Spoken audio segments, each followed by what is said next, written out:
Hello everyone, कैसे हो आप। मैं हूं आपकी गुरवंत कौर और जैसा कि आप सब जानते हैं मैं आपको यहां पर पेश कर रही हूं ईवीएस क्लास 4th के न्यू बुक के चैप्टर्स। और आज आपके सामने है क्लास 4th की यूनिट 2 लाइफ अराउंड अस का chapter number 4 growing up with nature.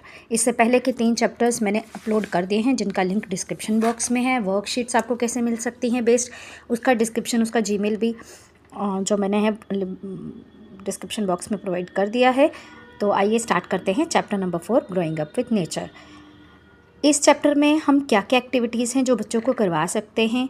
सबसे पहले हम बच्चों को बोल सकते हैं कि वो पिक्चर्स जो फ्लावर्स की हैं या तो वो ड्रॉ करें या तो पेस्ट करें। मिनिमम 5, मिनिमम 7, मिनिमम 10, आप चाहे जितने भी दे सकते हैं।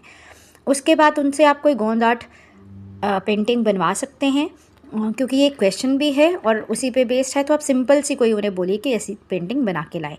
उसके बाद आप कच्चा हाउस का एक मॉडल बना सकते हैं या विलेज हाउस का, विलेज में कैसे हाउस होते हैं, कैसे होते हैं, क्योंकि ये चैप्टर पूरा विलेज लाइफ के ऊपर है कि एक विलेज में जब विज़िट करते हैं या जो इस कहानी के मेन कैरेक्टर्स हैं उन्होंने जब एक विलेज को विज़िट किया तो वहाँ पे उन्होंने क्या क्या ऑब्जर्व किया, क्या देखा, वो सब इस चैप्टर में आपको बताया गया है। उसके बाद कलर्स कैसे बनाए जाते हैं विलेज में वो भी बताया गया है। तो आप अपने बच्चों को बोल सकते हैं कि वो फ्लावर पेटल से या लीव से कलर बना के लाएं। उनको एक सिंपल मैकेनिज्म आप सिंपल सा समझा सकते हैं। उसके बाद वो कंटेनर्स बना सकते हैं या पिक्चर्स पेस्ट कर सकते हैं जिनमें ग्रेन स्टोर किए जाते हैं।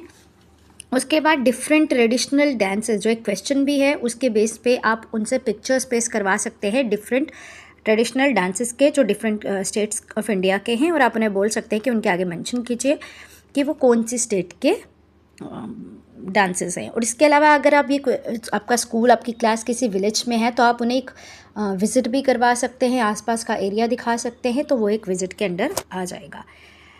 उसके बाद है क्वेश्चन नंबर 1। जैसा कि आप सब जानते हैं कि मेरा हर क्वेश्चन पहली यूनिट में डिफ़ाइन होता है। अगर उस चैप्टर में डिफ़िकल्ट वर्ड्स होते हैं तो मैं उनको डिफ़ाइन में डाल देती हूँ। जैसे इस चैप्टर में सोलर पैनल्स का कंसेप्ट है। सोलर पैनल्स क्या होते हैं जो पूरे विलेज में लग रहे थे, तो आपने सबसे पहले बच्चों को तो यही बताना है। उसके बाद फर्स्ट एड क्या होता है, बी हाइव की बात की गई है, हनी की बात की गई है, हनी बीस की बात की गई है, तो बी हाइव का भी पता होना चाहिए। सेकंड ग्रोव पता होने चाहिए। ये एक छोटे से बॉक्स में कंसेप्ट दिया गया है कि ये क्या है। तो फॉरेस्ट के ही कुछ छोटे से पैचेस बनाए जाते हैं जो लोकल कम्युनिटीज़ जो आगे आके स्टेप्स उठाती हैं और उनको प्रोटेक्ट करती हैं, वहाँ की वाइल्ड लाइफ को प्रोटेक्ट करती है और उनको वो सेकंड ग्रोव मान लेती हैं और वो उनके लिए बहुत इंपॉर्टेंट होते हैं। ये क्वेश्चन पे भी है। मॉस्किटो रिपेलेंट किनको कहते हैं, रिपेलेंट का क्या मीनिंग होता है वो आप डिफाइन में बता सकते हैं। उसके बाद है टेक्सचुअल क्वेश्चन। सबसे पहले तो हम बुक के ही वो क्वेश्चंस करते हैं। देखिए, बुक का भी हर क्वेश्चन करना ज़रूरी नहीं होता, बट जो क्वेश्चन जो है आपको लगता है कि आप इसको क्वेश्चन आंसर की फॉर्म में करवाएं, आप वो करवाएं। कुछ क्वेश्चंस को हम वर्कशीट्स में भी डाल सकते हैं, कुछ को हम फिलअप्स ट्रू फॉल्स में भी डाल सकते हैं और कुछ तो सिर्फ डिस्कस करने के लिए होते हैं। वो बच्चों को लिखवाना ज़रूरी नहीं होता, क्योंकि आप जितना भी इनको करवाते जाएंगे उतना ज़्यादा इनको आता जाएगा। तो क्वेश्चन नंबर 1 है what things should be kept in a first aid box, जो इस चैप्टर में है। उसके बाद है why is it important to provide first aid if someone gets injured. Question number 3 है क्या चैलेंजेस होते हैं जब हम ओवर यूज़ करते हैं नेचुरल रिसोर्सेज को। नेचुरल रिसोर्सेज यानी कि प्रकृति द्वारा दी गई हुई चीज़ें, जैसे वाटर, सॉइल, सी प्रोडक्ट्स, ट्रीज़, ये सब चीज़ें जब हम इनको ओवर यूज़ करते हैं, इनका बहुत ज़्यादा यूज़ करते हैं तो क्या होता है, एक्सप्लॉइट करते हैं इनको। उसके बाद कुछ एक्स्ट्रा क्वेश्चंस हैं, जैसे question number 4 how were the houses in the village made of, कैसे बने हुए थे, उसका सारा सिस्टम लिखा है। गोंद आर्ट क्या होती है, ये एक कंसेप्ट चैप्टर में दिया गया है जो आपको बच्चों को करवाना चाहिए। उसके बाद है जेनु कुरुबास क्या होते हैं, ये इस ट्राइब का भी एक मेंशन किया गया है। ये कर्नाटका की एक ऐसी ट्राइब है जो बी हाइव से हनी कलेक्ट करती है, लेकिन उन्हें ये काम भी बहुत ज़्यादा प्योर लगता है। बहुत ज़्यादा इस चीज़ के लिए वो क्या करते हैं कि वो बी हाइव्स बीस के सामने सॉन्ग्स गाते हैं अपोलोजाइज़ करने के लिए कि हम आपका हनी ले रहे हैं, और नेचर के लिए वो इस तरह से एक रिस्पेक्ट शो करते हैं। क्वेश्चन नंबर 7 कि हम प्लांट्स और एनिमल्स की केयर कैसे कर सकते हैं। ये क्वेश्चन आपने 3rd क्लास में भी पढ़ लिया होगा, तो आप इस क्लास में करवाना चाहते हैं या नहीं, this is up to you.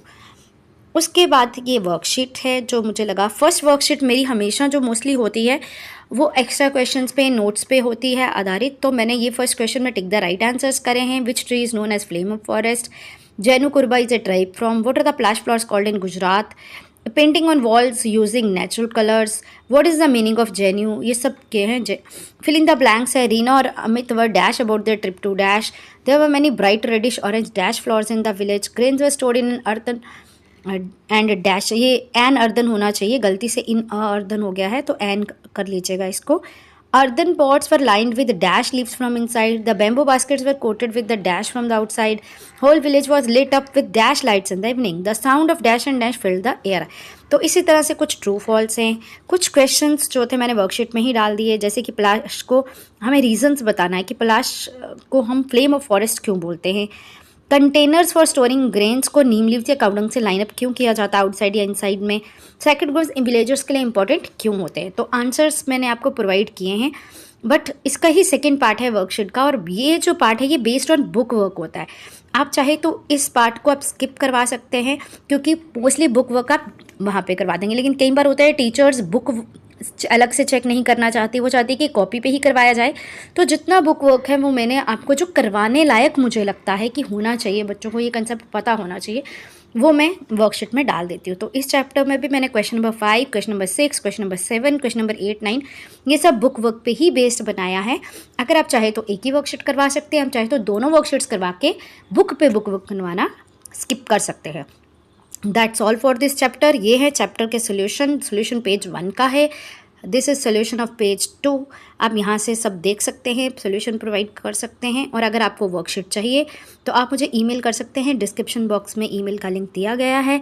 एक मिनिमम चार्जेस ₹50 के चार्जेस हैं, जिससे आपको मैं वो PDF फॉर्म में या अटैचमेंट फॉर्म में, जिस भी फॉर्म में आपको चाहिए, मैं वो डॉक्यूमेंट आपको भेज दूँगी, जिसमें वो वर्कशीट आपको मिल जाएगी पूरी फुल फ्लेश्ड बनी हुई।